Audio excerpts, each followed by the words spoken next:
Yeah, season 2, episode 2 of Mrs. Z and Fifth. All right. All right, so let's I, get it going. The fifth general here, Zaccheus is here. What up?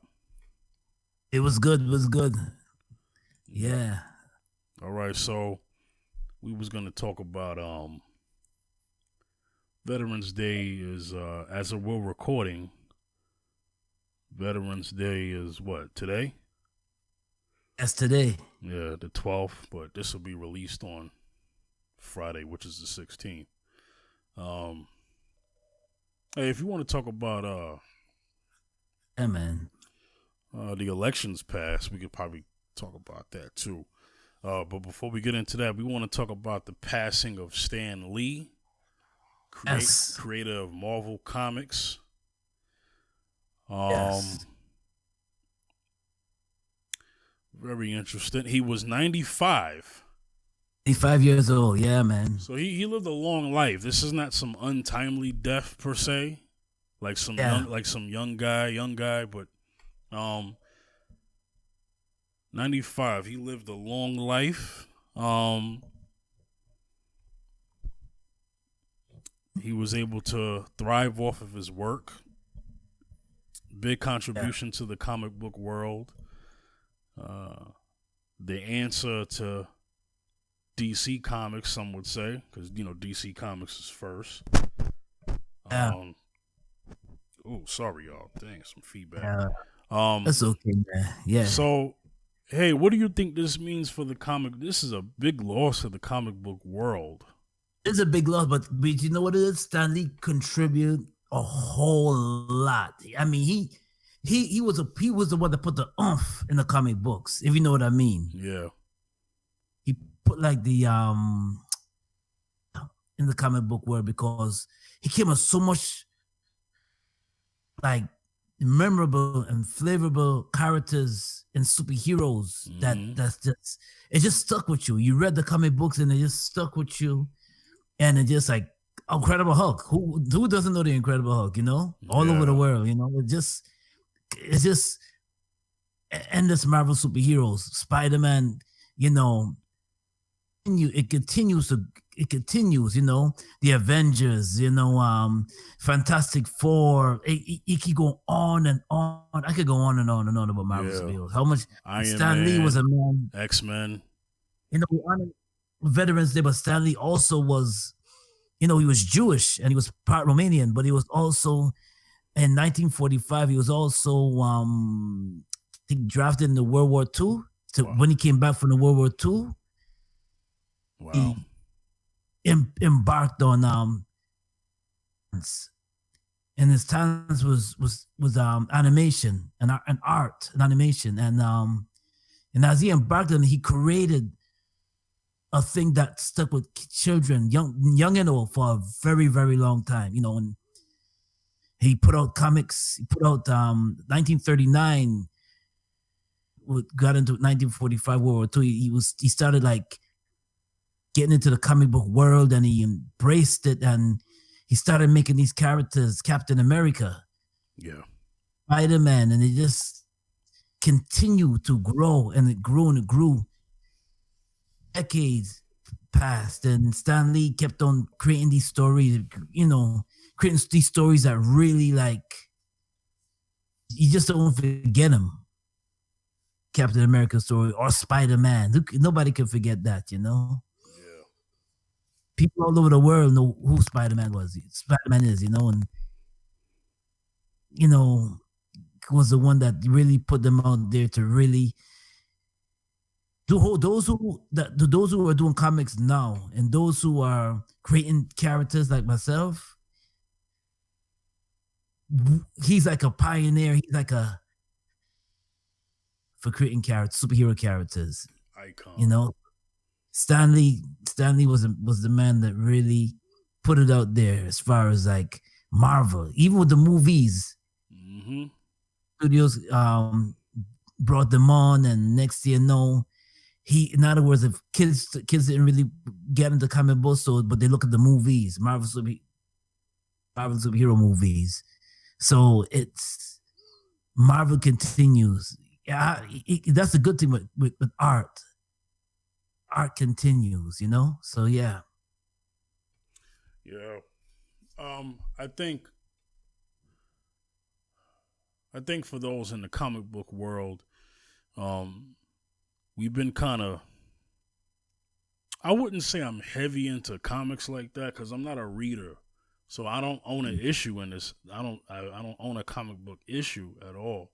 But have I Right. followed? Have I followed the characters, whether it be um through artwork illustrations, through entertainment, through animation, through cartoons, or live action movies? Yes, my whole life.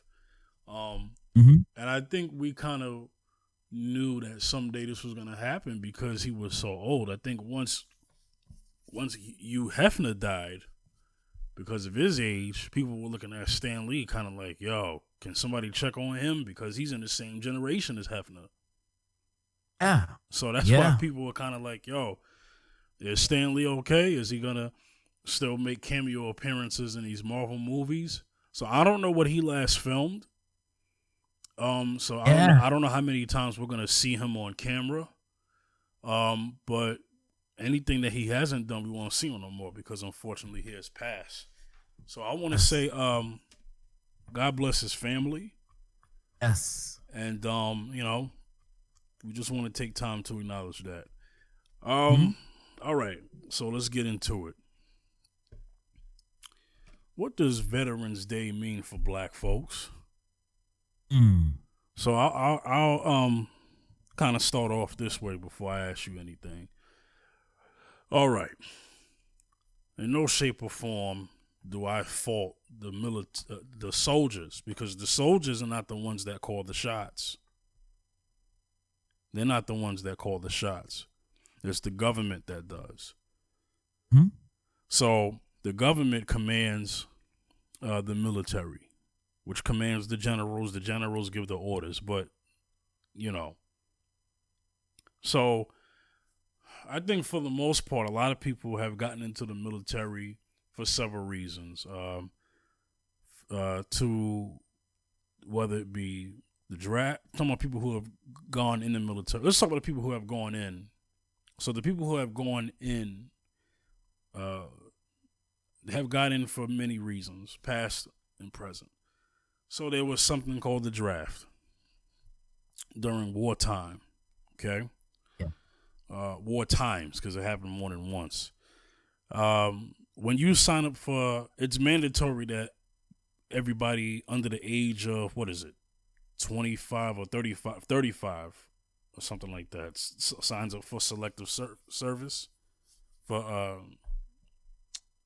think I'm saying that wrong, but you know what I mean, for military service. That in that sense is like putting basically, that's like being drafted, but not.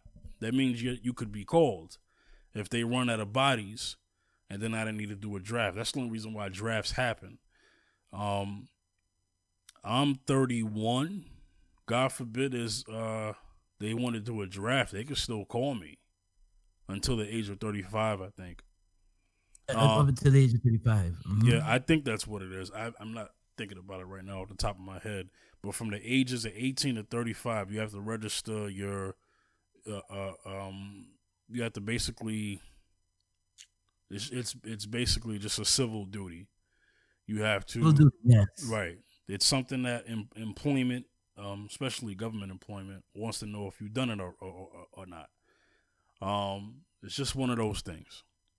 So, Mm-hmm. so you have that. People have gone in the draft. People have gone in because their family has.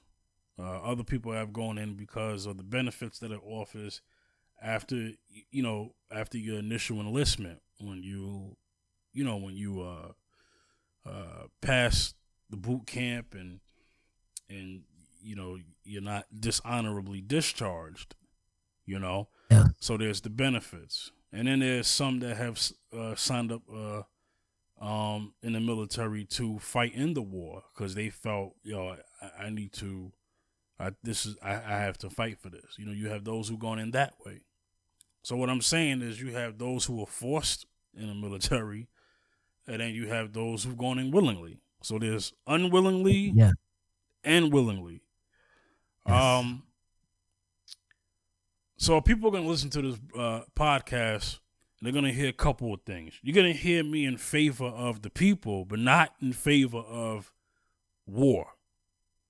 I believe war is necessary when you have to defend yourself.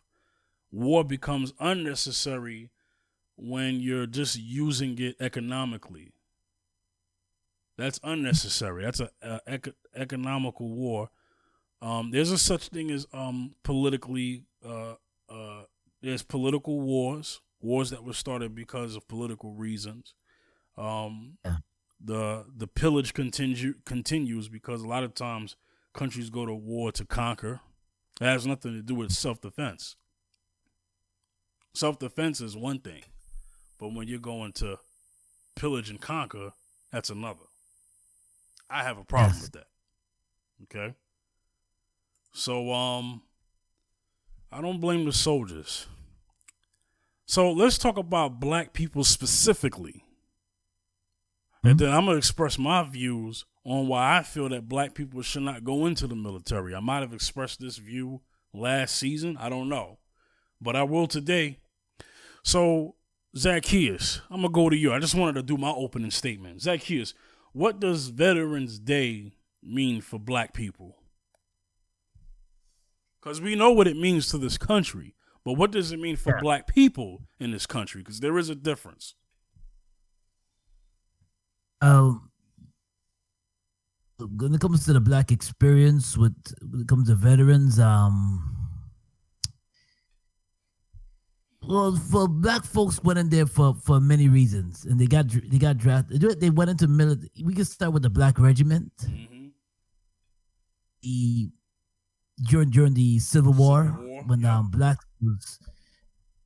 black man was proud to join the Black Regiment when the black man in the 1800s, mid 1800s, during Civil War, they were proud. They had their own Black Regiment, and Abraham Lincoln, them, because they was like, okay, we decided that they wanted to show America that yes, we're men and we can fight. So what they did was they formed a Black Alliance called the Black Regiment in the Civil War. But for a long period of time, the military was segregated. Even during the regiment till that time, it haven't been until 1945 when the black people, black folks, black African American black people integrated with whites after 1945. During the time before then, it was always segregated. It was the whites, and then but it was the black folks, the black Tuskegee Airmen who had their own whole cavalry, and then the barracks were separated. Yeah. So, after World War II, the Korean War,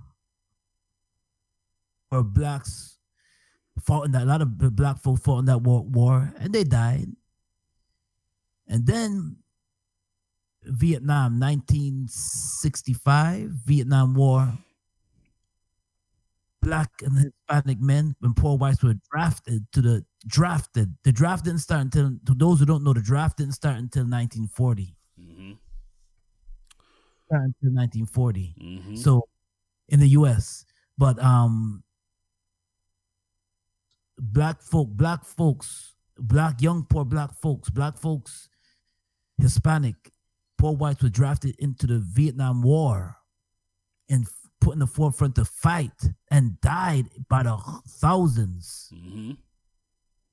Thousands. And it's like Muhammad Ali famous for saying Viet Cong ain't call me no nigga.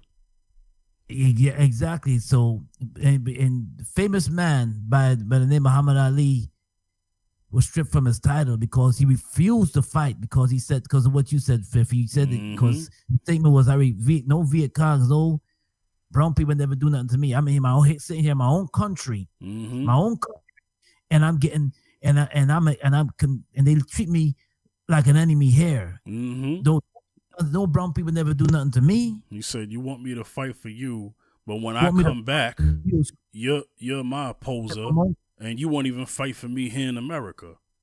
Exactly. And I agree with those sentiments. And I agree with them sentiments because the thing is, Muhammad Ali. That's to me he will always be considered one of the greatest because just because of that moment right there. Not only because of in the ring, but he also outside the ring. Yeah.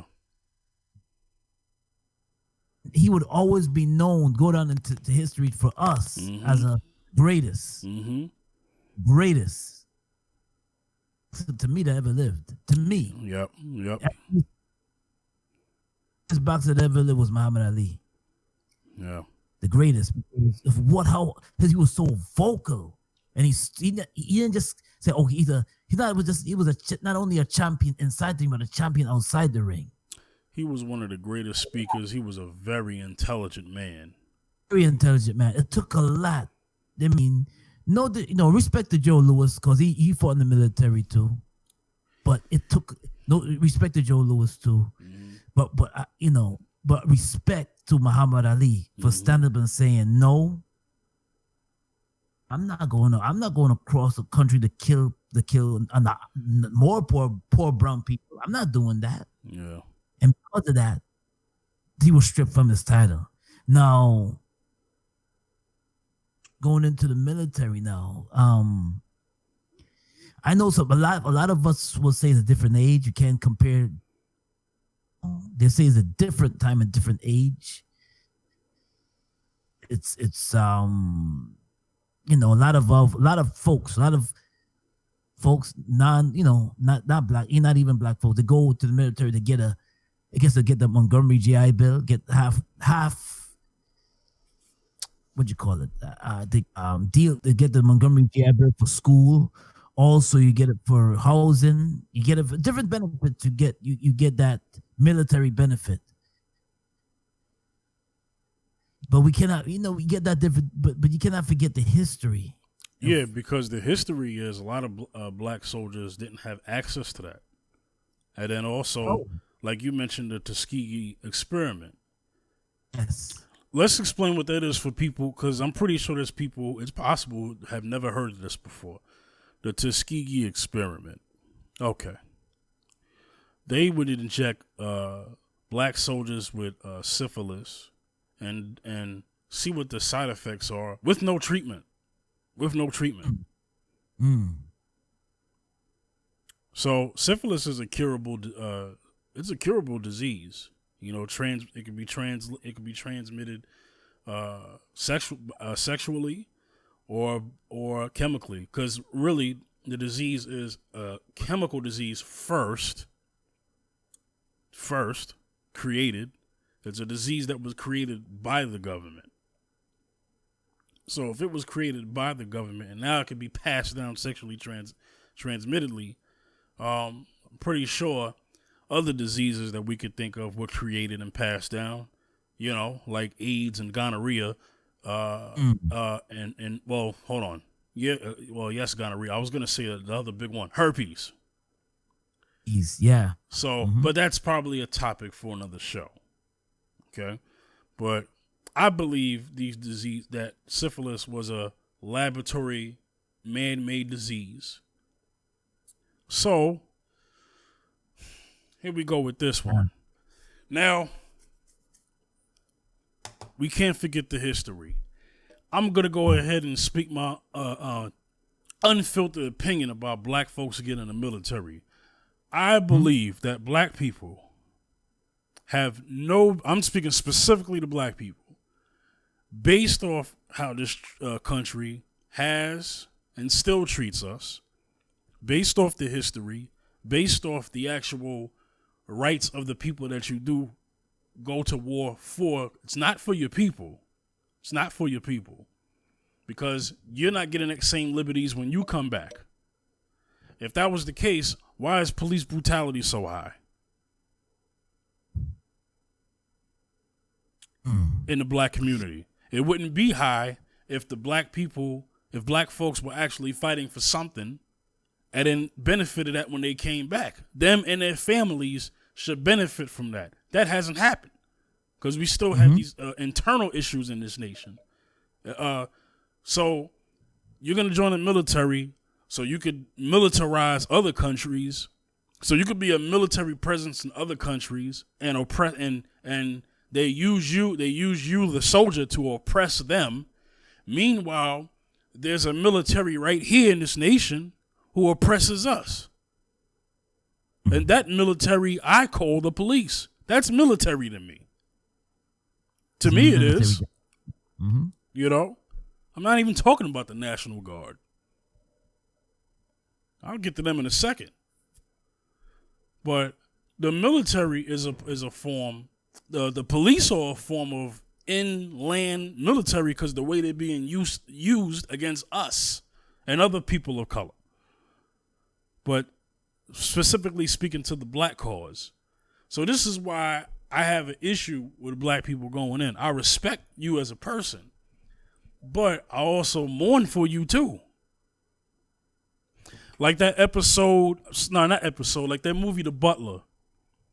In that movie The Butler, the older brother joined the Black Panthers. Yes. The younger brother said some coon stuff. The younger brother said, the older brother said, you want to go to the military? Why you want to go to the military when here they treating us like dogs? And his little brother said some coon stuff. He said, you fighting your country. I want to fight for my country. But fight for my country. Mm-hmm. Yeah, that's some bull crap. You fighting your country. But I want to fight for my country. Fight for my country, yeah. And in the movie, he dies, and the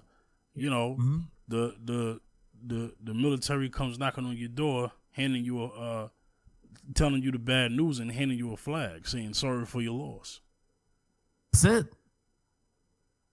Because it's like this. A lot of the veterans that come out the military, they come out the military, they come back, they serve their time, and they come out. And it's not, when they come out, they don't get treated as good as when you put all your efforts in serving the country, but yet you come out and you still get mistreated.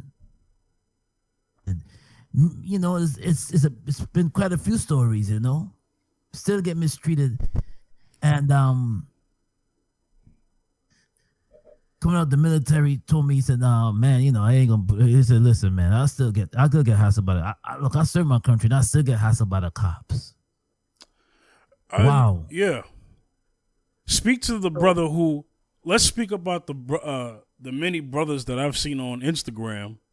I mean, not Instagram, Facebook, Instagram, Twitter, whatever. And they talked about how they've decided to wear their uniforms where they drive in public, out in the public, so that they feel that could be the very thing that can keep them alive when a cop pulls them over. Well, let's embark. Let's embark on that. Yeah, speak to that. Speak to that. Like this, when you have a meaning that they see you serve, so the police have a respect for that. It's like being a police. Your badge as a black officer, you have to walk around with your badge. It's like a badge of honor, meaning that have a busted tail light or you might be going a little fast. In a way that it's sad, but in a way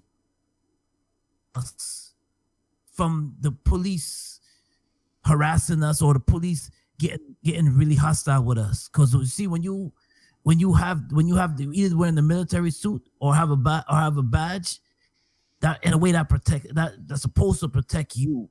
So they wear it so it's a form of protection from the harassment from police. Now And when we look at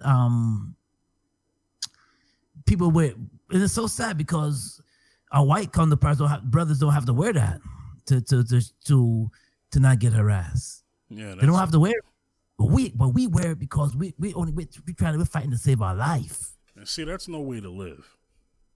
To live. So then I asked, so then what benefit was that to the black man, woman, and child? When I mean by child, I mean 18 years old, because obviously a kid can't get into the military.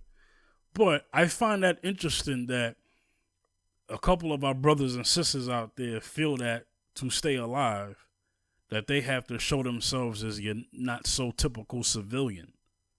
So they have to put on their military uniform. Even when you're off duty, you're not even on duty. Yeah, you're not even on duty. So I mean that I think that's crazy. Now there have been plenty of black people who have been unarmed black folks who have been killed by police brutality. Then we find out later they was a veteran. So that's the reason why they're wearing a uniform, because you're not even going to know what. Basically, they're trying to tell you, man, you're not even going to know it. So let me just wear it, so that'd be a deterrent for me to live another day. So it's crazy, and it goes back to the point of what Muhammad Ali said. I'm fighting for you out there, but then I still have to fight here to live. I'm not even talking about fighting for the right to vote yet. I'm just talking about the right to live. That's the difference between our cause and others. Well, maybe except for for other people of color, but just specifically for black folks. Our the civil rights movement was not about voting. That was in it, but it wasn't about it. The civil rights movement was about survival. Yeah. To be a human being. Not all this other stuff initially. Hey, you see the signs, the I'm a man signs. I am a man. I'm a man. Before, I am a man signs were before I want to vote.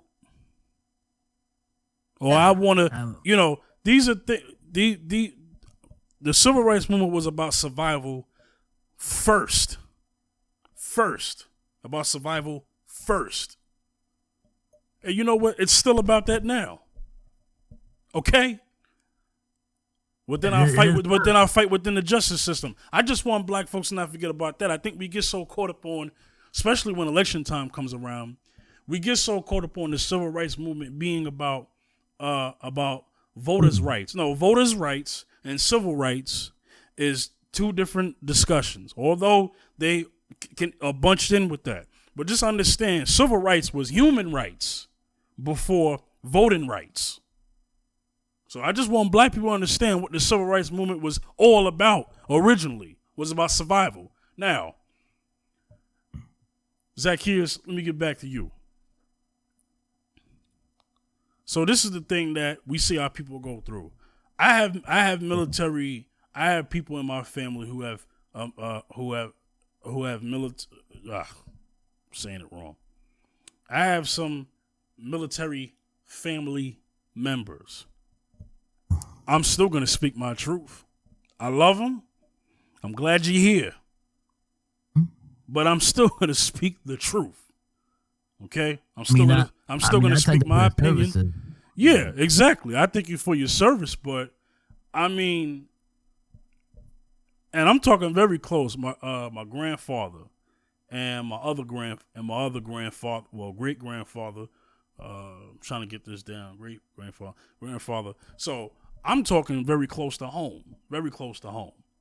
People in my family who are military, but that doesn't stop me from thinking what I think, because I believe it shows. It shows as it goes. No matter what you do, no matter how many of our black folks go into the military, we're still targeted. Our civil rights are still that are not respected. That still happens. It doesn't matter. It doesn't matter what team we join. if you ask me, veteran for me, the veterans that I would thank for their service is members of the who fought in civil rights as our defense against white supremacy. So that includes the Black Panthers. So I want to send my condolences to y'all. I mean, well, I want to send my respects to our fallen soldiers, also in the civil rights movement. The Black Panthers. You guys are my veterans. Okay? My forefathers are not America's forefathers. My forefathers are not George Washington, Abraham Lincoln, Andrew Jackson, and Thomas Jefferson. Okay? They're not my forefathers. They didn't fight for me. And I know what people are going to say about Abraham Lincoln, the Emancipation Proclamation. All right, but Abraham Lincoln didn't free us all. Okay, but it was more of a economy thing. Exactly, didn't free us all because it was a money thing. Right, and his wife's family had slaves. Yes, it was more of a economy thing because people are misguided and misconstrued with the history. So they kind of say that, well, Abraham Lincoln should get the credit because he abolished slavery. Mm-hmm. And Thomas Jefferson was out there having sex with slaves. Oh yeah, scandal before the show scandal. I don't want to get into that. My forefathers, one of them is Nat Turner. Okay? Malcolm X is a forefather. That's my ancestor. Marcus Garvey. Exactly. Marcus Garvey. Okay. Huey P. Newton. Shoot, my forefathers are the founding. My forefathers are the founding, and well, there's more than forefathers. I got a couple of our founding fathers, which is more than four. That includes the founding members of the Black Panthers. Panther Party, okay. The members. Also, let's not forget before the Black Panthers, the Deacons of Defense, who were come together to fight against the Klan when they were bombing churches. And that was before the Black Panthers. The Black Panthers, yeah. Those are my ancestors. Those are my fallen soldiers. Mm-hmm. Happy Veterans Day to you as well. I'm including y'all as well. Yeah. You know? Yeah, man, because Harriet Tubman, you're not a father, but you're a mother. Four mothers. Harriet Tubman, Ida B. Wells, Sojourner Truth. Mm-hmm. Let's go. We're going way back. Okay. John Pezzolines, we're going way back. Okay. And Kathleen Cleaver. Mm-hmm. Angela Davis. Kathleen Cleaver. Yeah. Would you also call Eldridge Cleavage? Well, Eldridge is her husband, so yeah, Eldridge is part of the Panthers, so I included him. But I'm specifically talking about the women now, the four mothers. Okay. Shout outs to my four mothers. Okay. Now I'm just making a point that black people, the military is not for black people. It's just not for black people. I don't care. It's not. You know why? Because this country is not for black people. Now let me unpack that one, because I know some people heard that and said, hold on. This is what I mean. I mean, we're here, so it's our country because of what we was forced to do.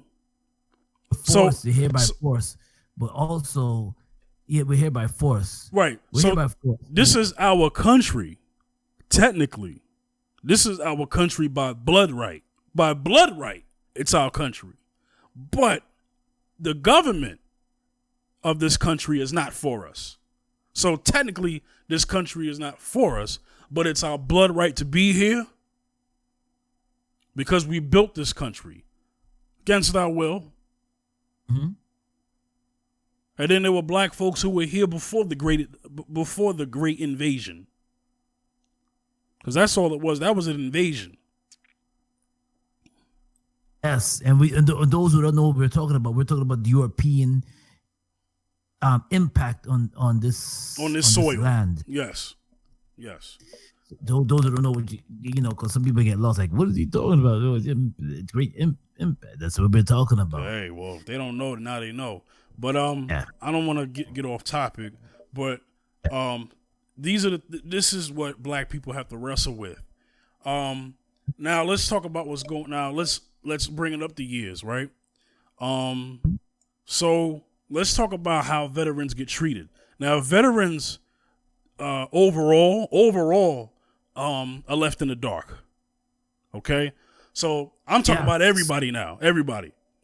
Yes. But let's keep it real. But if we had to pick who gets left out the most out of that bunch, black veterans.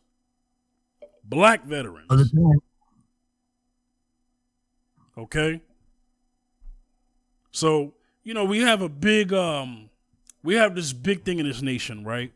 Where the only time this nation wants to acknowledge veterans is when when it's a holiday, whether it's when it's a holiday. Holidays is when they want to acknowledge it for political gain on a social issue against that of the brother Colin Kaepernick. Because before that, nobody was talking about disrespecting the flag being disrespecting the troops before he started kneeling. I didn't hear that when he was kneeling. Before he was kneeling, I didn't hear that. So these are the only times when people want to care about the veterans. And then for those so-called people, for those people who so-called care for the veterans, these are the same people that are silent on racism. Hello? I don't understand that. Zaccheus, what you think?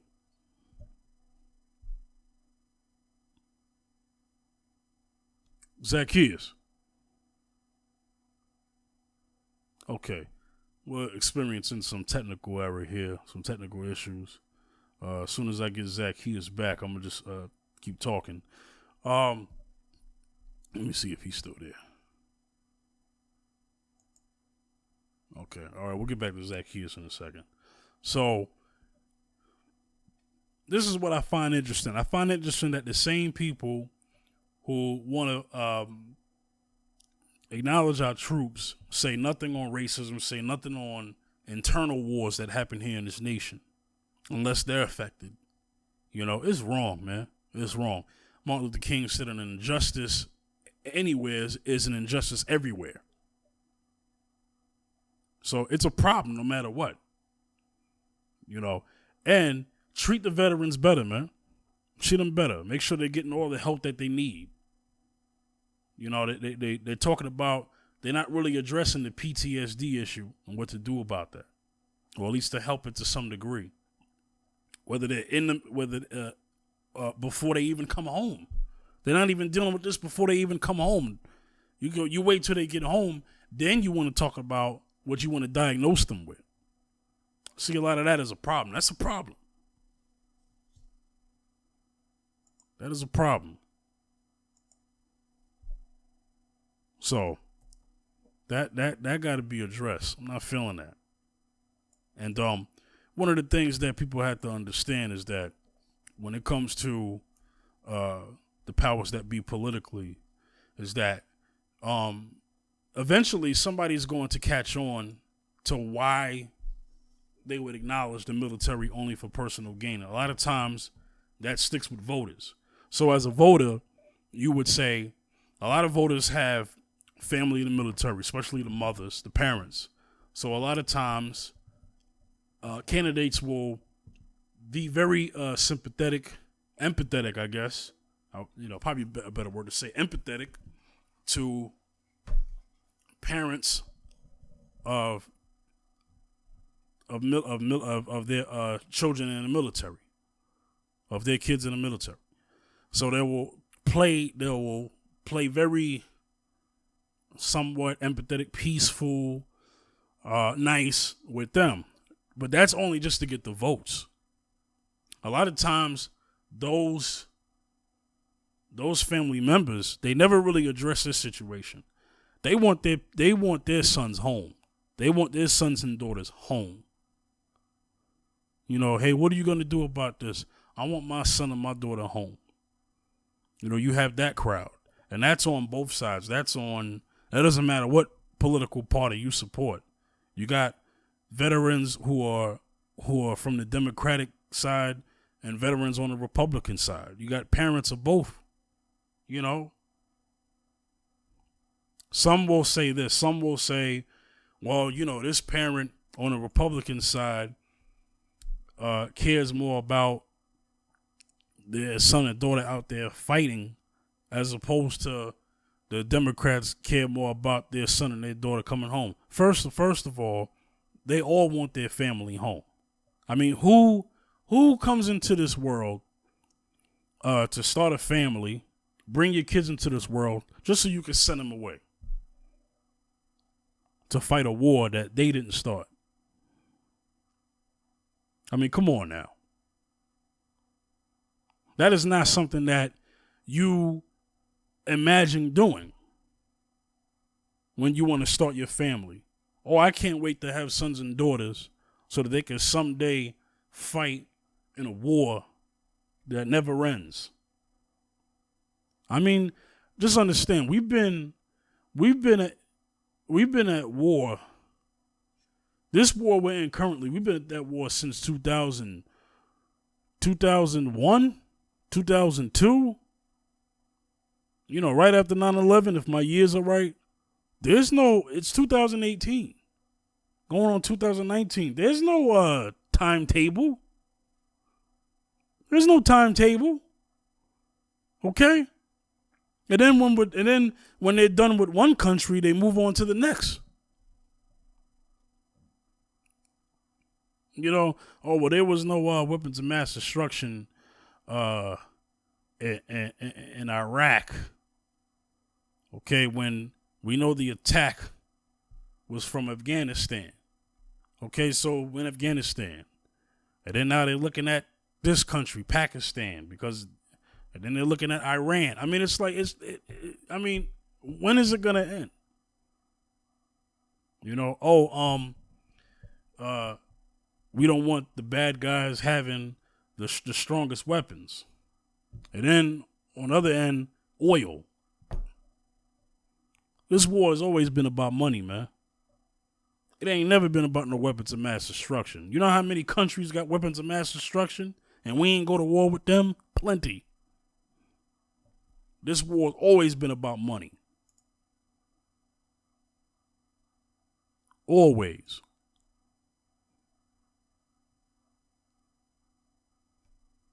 So miss me with that. Still ain't got Zaccheus, but I don't know what's going on here. Just want to let y'all know, me and Zaccheus are not in the same location. So we have to do our broadcast on a remote level, on a via internet, via satellite level, Skype level. So I'm going to try to figure this out here.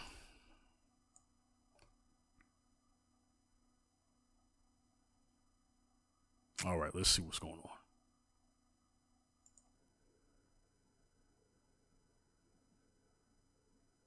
on. Everyone's busy. All right, ladies and gentlemen. Good Lord.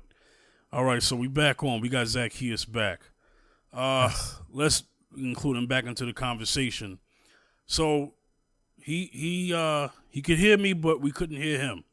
So we got him back. So what I was last saying is that they manipulate families of the military to get some type of political gain, position for voting.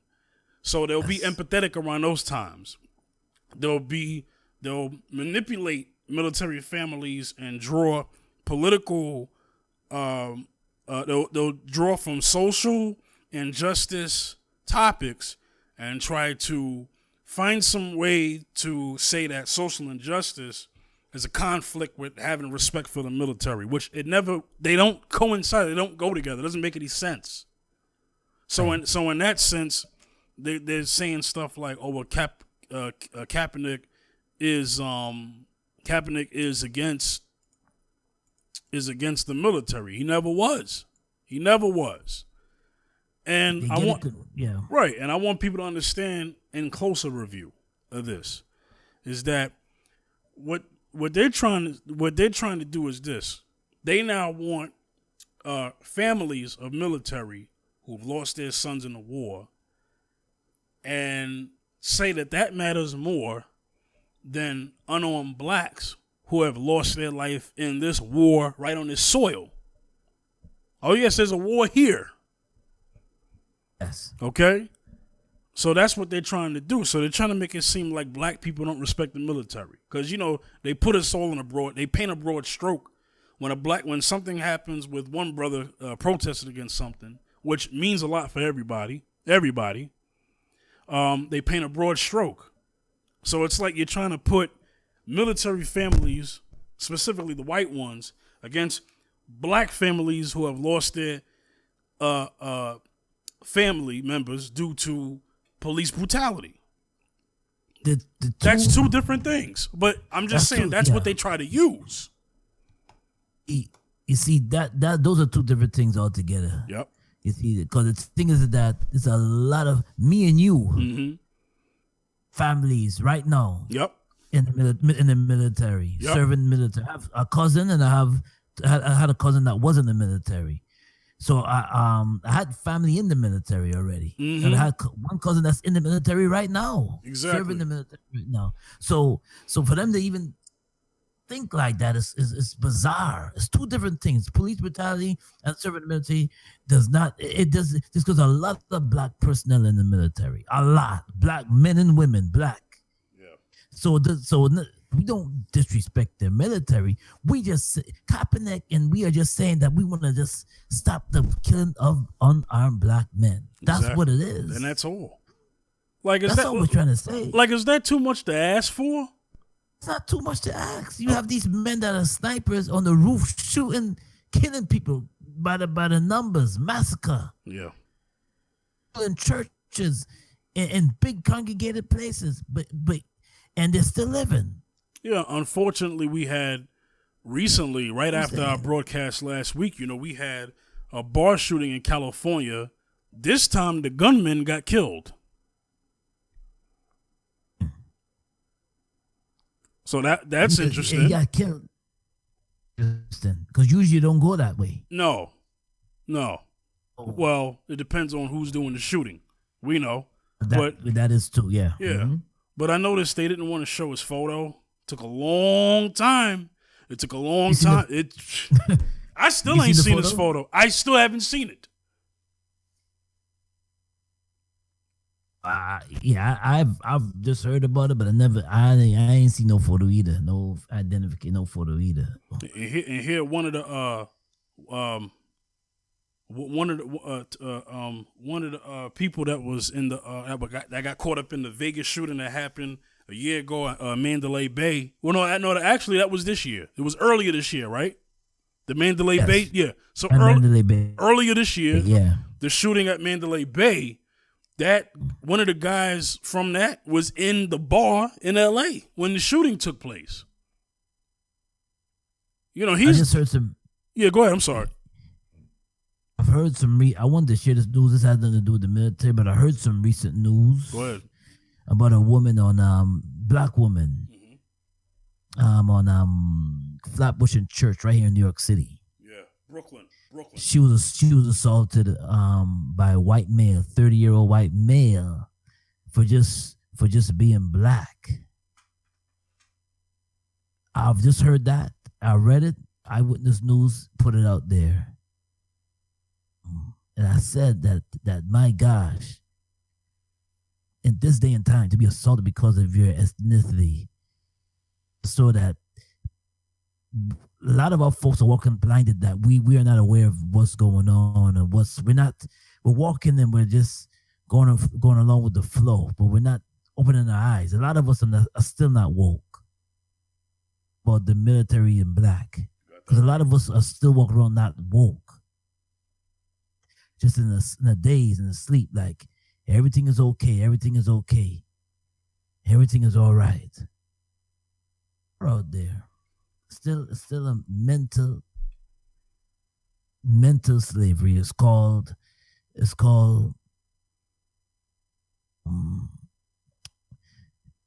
a war going on out there against us. So we just got to be aware of what's going on. Nothing wrong with joining the military. No, we're not saying that you shouldn't join the military. We're not saying that, but we're just saying that you still gotta and know what's going on. That's all. Well, I'm saying don't join. I'm sorry. If you're black, do not join the military, because at the end of the day, it warrants you. It benefits you nothing.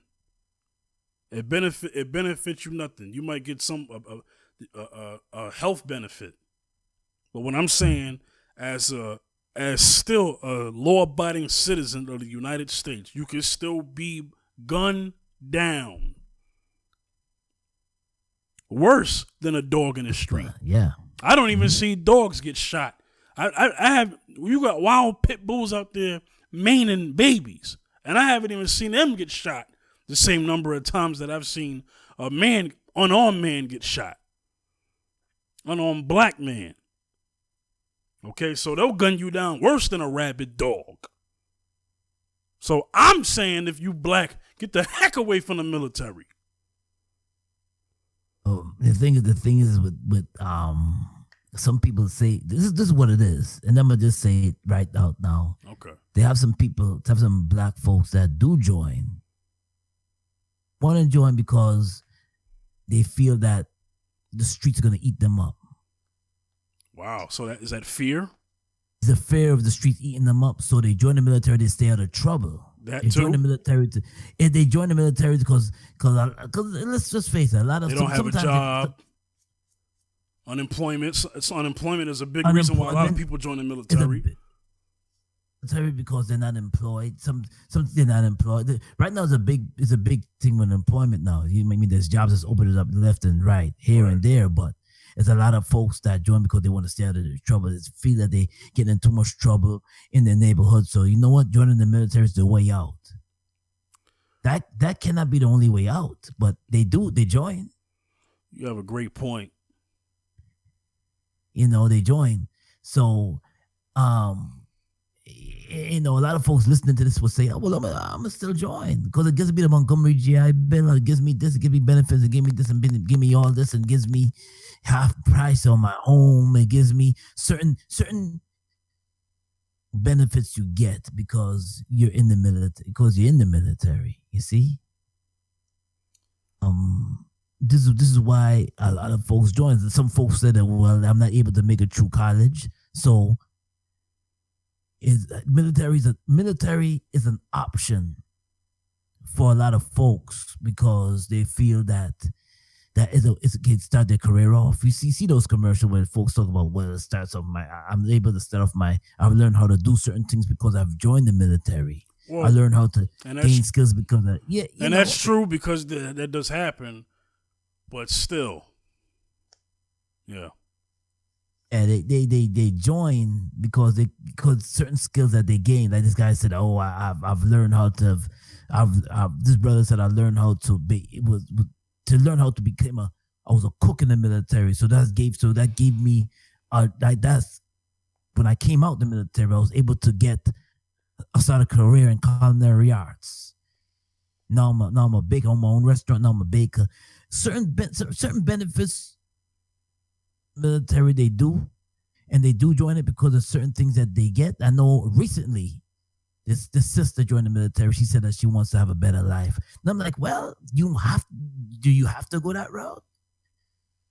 Yeah. She said, you know what, I'm gonna join because I feel that feel that I wasn't able to make it through school, so I'm able to join. I'm able to put myself through the military so I can have a better life for me and my future family, so we can buy a home, buy that home, or buy that, or maybe go back to school and get that Montgomery, go get that GI Bill and certain things. This is why she joined.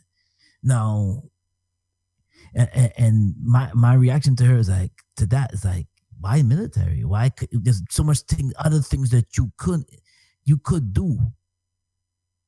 When you join the military, know that Uncle Sam owns you. Yeah. Terry, know that certain things after the 4 years. Yeah. That you are owned. You cannot move anymore, because for that time you're serving, you are owned. You are government property, you're owned. Well, even after the enlistment, it has been proven time and time again that even after your 4-year enlistment, they still got you. Best believe they'll put you in a position where you have to re-enlist, whether it's for full-time active duty or reserve duty. Yes, I have a friend that's 20 years as a reserve and still serving. Mm-hmm.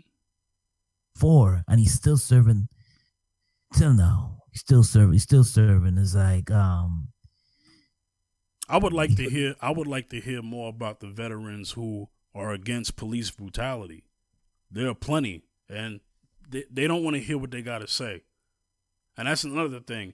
Veterans come back from the war, and the only time you give them a mic is when the holiday comes.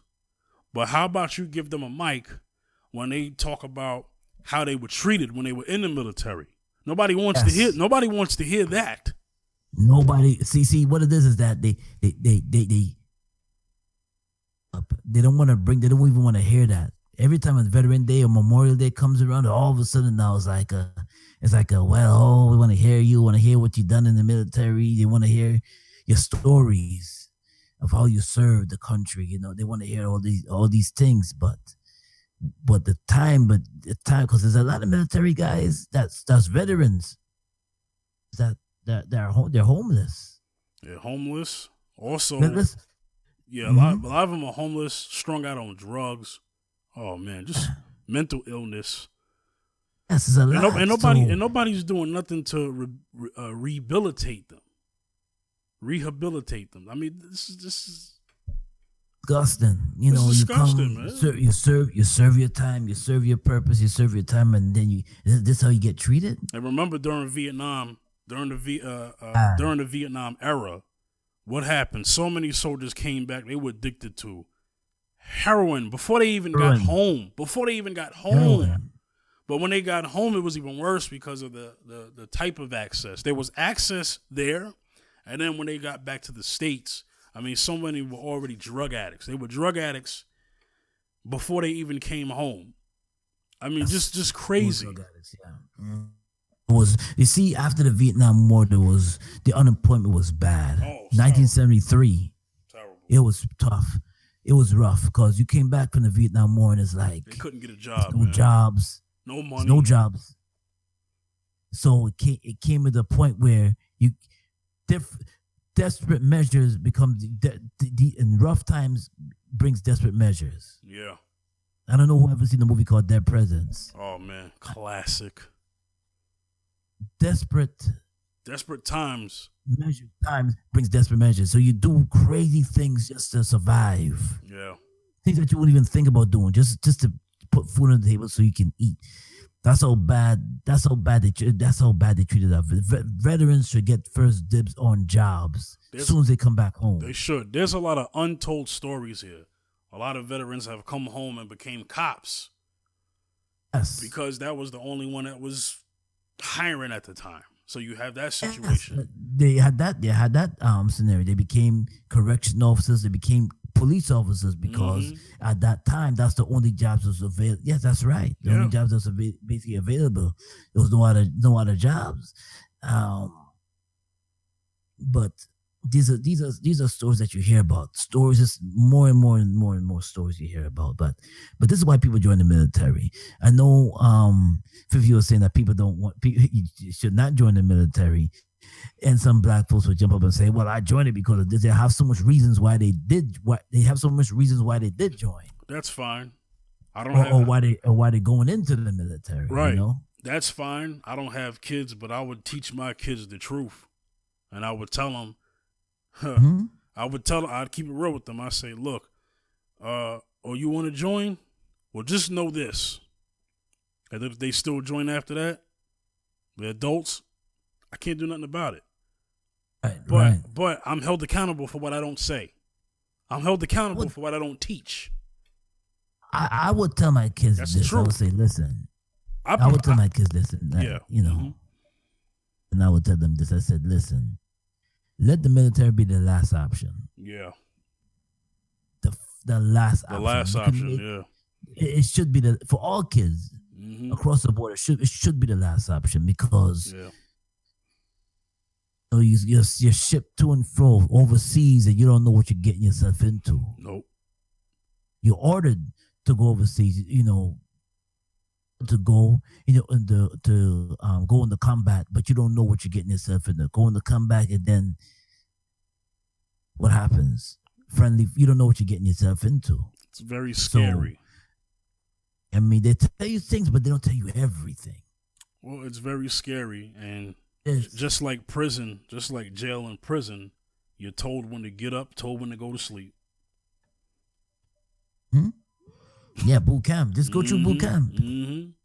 I heard stories of boot camp. Just go through boot camp. There's a lot of untold stories about boot camp. Yes. Sexual assault. Sexual assault going on in the military. Don't nobody want a lot of women are silenced on this, and men. Men and women. Women and men. There's a lot of stories where women go into the military. I'm saying there's a lot of stories where women have been sexually assaulted. Yeah. In the military. Imagine. You got you got real, true Me Too movement stories going on in the military, but don't nobody want to give those women the mic. So women, women in the military don't allow yourselves to be manipulated too. Don't allow that. Don't. If you're in, serve your 4 years and just get the heck out. All right. Coming to a close. All right. We're gonna get any last things you got to say? I think we made our point. Any last things you want to say before we get out of here? Once again, condolences to the family of Stan Lee. Yes. His legacy still continues. Also, to the young black brothers and sisters out there who's thinking about the military, let it be your last option. Yes. Don't just jump. Know what you're getting into before you get into it. Speak to those who was in the military, or speak to those who are serving in the military. Let them know what you're getting into. Let them tell you what you're getting into. Speak to those who left, who are veterans. Let them know what you're getting into. Just don't join because, well, I have no option. I can't make it through college. I'm getting in trouble here in the streets and everything. Let it be an option that is the bottom, the bottom of the barrel. Let it be that. Let that be that option. But there's so much other things you can embrace. Just find a passion. Find your passion and go with it. Find your passion and work at it.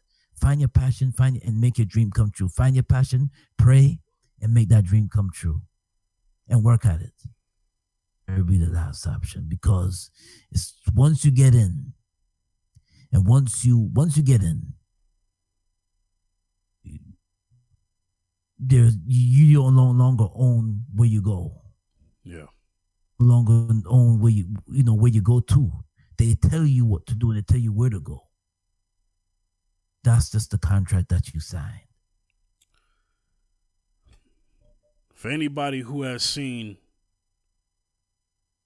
Boys in the Hood, Cuba Gooding Jr.'s character was talking to Morris Chestnut's character. And he said, he was talking to Ricky. So we had a conversation with Ricky and Trey. Ricky said, man, forget all that, man. I'm gonna go join the army.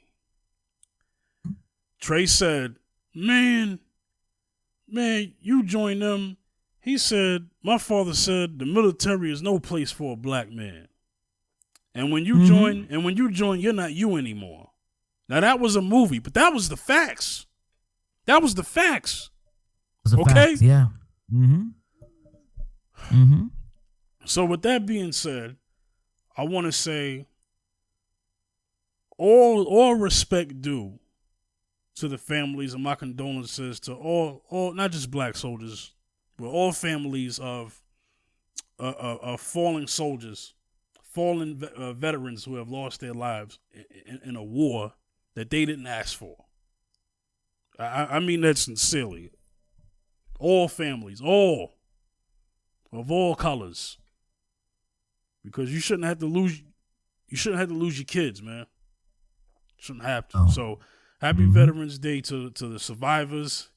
Happy Veterans Day to the ones who've lost their lives and the families, man. God bless your families. God bless Stan Lee's family.